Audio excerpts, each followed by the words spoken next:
Hello, my name is Ron, and I am a roadaholic. This problem has been going on for a very long time, and has come to define my life. I am here to warn you that the dangers of excess can happen to anyone.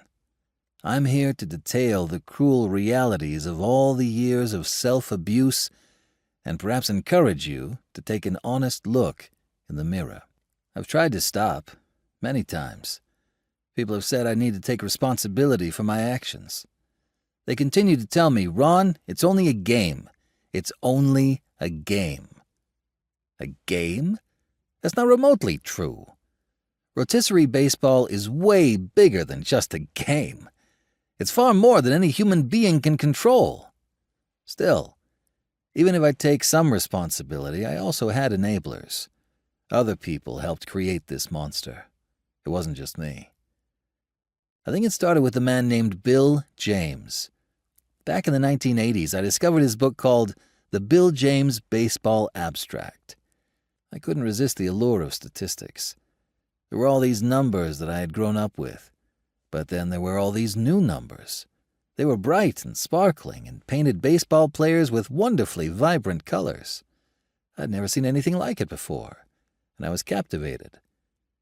But Bill James didn't stop writing at just one book. No, he had to write his book year after year after year, feeding me and feeding me and feeding me.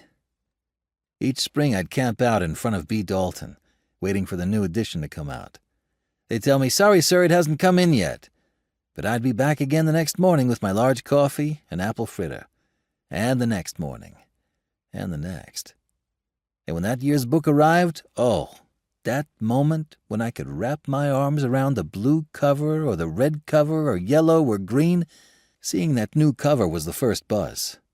And then I'd open it, slowly, smell the fresh ink, feel the soft pages between my fingers, and I was saved for another year. Bill James tried to break me in 1989 when his book stopped, but it was okay. I had already been spending time with a new crush. His name was Glenn Wagner. He wrote a book about a game called Rotisserie League Baseball, invented by someone named Dan Okrent. This little green book was about a game within a game, a numbers game. How could I resist? Rotisserie. It just rolled off my lips like hot, greasy chicken. I think that's when I started hoarding box scores. I'd get up at the break of dawn to make sure I bought that very first copy of USA Today out of the machine. I remember that machine at the Mobil station on Route 3. I had to be the first person to get his hands on the red section with all those numbers.